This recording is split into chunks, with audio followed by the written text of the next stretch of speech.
यो हाम्रो साथीको जग्गा चोक्कै रहेछ, राम्रो ठाउँमा रहेछ। एक कट्ठा पुरै, मोडा पनि ठुलो रहेछ। अनि यो तेजनगरको चोक, यताबाट रोड आयो, यताबाट आयो, यो चोक भयो, रोड यता गयो, अनि यहाँबाट एउटा सिधा। ल एकदम राम्रो ठाउँमा रहेछ।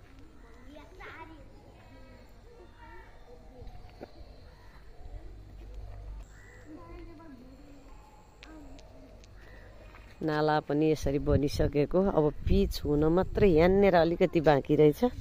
यताबाट पिच बाटो आयो। तेजनगरको ठ्याक्कै चोक।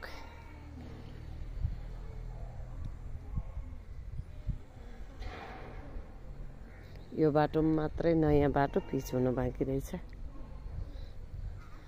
धम्बोजी स्कुल नजिकै पर्यो नि।